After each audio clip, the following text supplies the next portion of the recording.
Hello you guys, welcome back to my channel. If you're new here, my name is Bree. I'm going to be talking to you guys about a major fail that I had in my last video with my last interview. But I'm also just giving my own self-reflection of how I'm overcoming the fail, talking a little bit about failure, and just giving you guys some tips on how not to fail like I did in my last interview.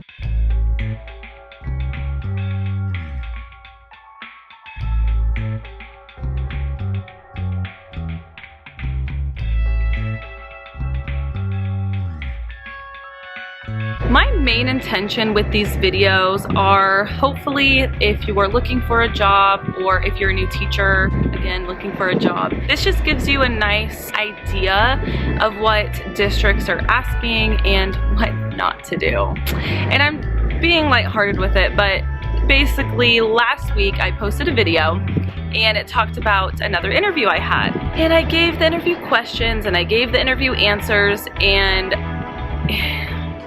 I appreciate a lot of you guys' feedback. A lot of you guys gave me such nice, very kind tips on how I can improve, and I am so grateful for you guys because I took exactly what you guys said to heart. And I had a second interview, and in that second interview I feel like I did so much better. I'm gonna redo, or not a second interview with that district, but I had another interview with a different district, and I feel like it went very well because I tweaked a few things. In my last interview, the last video, I didn't realize how bad my answers were.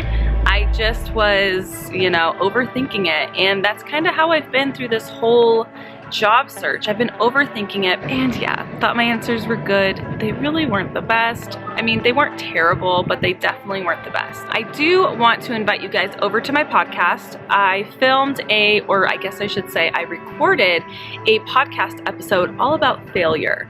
That was actually sparked for me to record from my last video in the comments. Someone said, you know, you just have to listen to the podcast to find out. In that podcast episode, I talk about the 7 new truths as to how to view failure.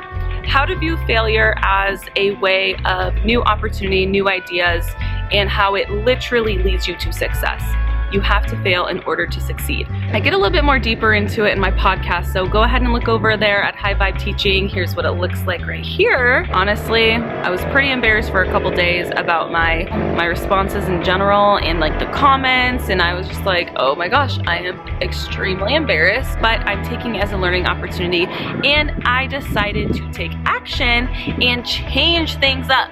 Because that's what you do. When you fail, you change it up. How do you change it up? Based upon your failure. You change what you did here, change it up to get a better result here.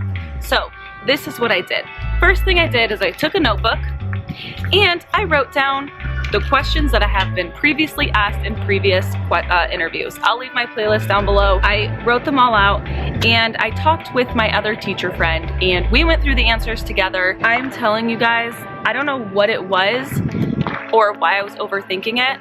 I'm filming this on the 4th of July, by the way, so if you see fireworks or anything. I don't know what it was or why I was overthinking this. I figured it out. I got it all written down. And really quick, I'm just gonna tell you guys the questions that were asked and my answers. I wrote them all out and I practiced them. I practiced them in the mirror. I practiced them to my teacher friend, I practiced them to my husband, and I practiced them.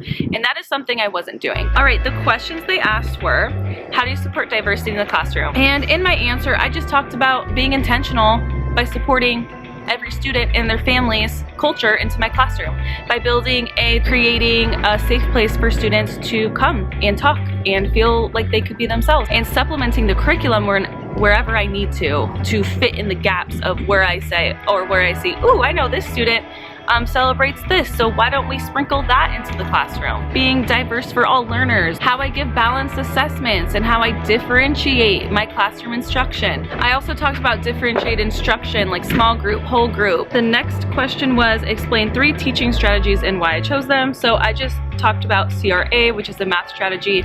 If you're interested, I highly suggest searching it up. I'm not advanced enough to teach you guys it right now.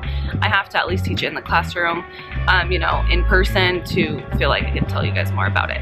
And then I talked about RACE for a writing strategy, and then lastly, I talked about reading the learning intention with a verb in order for students to know what they're you know, learning and why, which creates better buy-in from the kids. Then they asked me, what do I want from a school district? And I just talked about the classroom culture and environment, or the school culture. And I just talked about enthusiasm, passion, dedication, with a positive school culture and climate, and lastly, sharing my love for education with students and teachers and parents in the community. The next question they asked is, what is a learning experience I have had and learned from in the classroom? I talked about, you know, providing background knowledge for a student, and just the importance of pre-assessment as well. And with the pre-assessment, that just gives me a better idea of what I need to serve my kids. And lastly, how does data drive my instruction?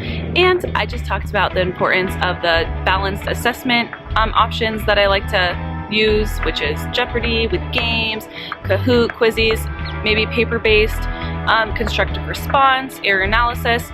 Any of those help me form my groups. They help me figure out what kind of instruction I want to give, if it's direct instruction or small groups, or, you know, project-based. And it basically tells me what I need to teach and how I need to teach it and who I need to teach it to. I'm about to go enjoy some fireworks right now. I'm sure you can hear them all over me. Happy that I learned from that experience and it didn't hold me back. Thank you guys so much for watching, and I'll catch you guys in my next episode. As you can tell, I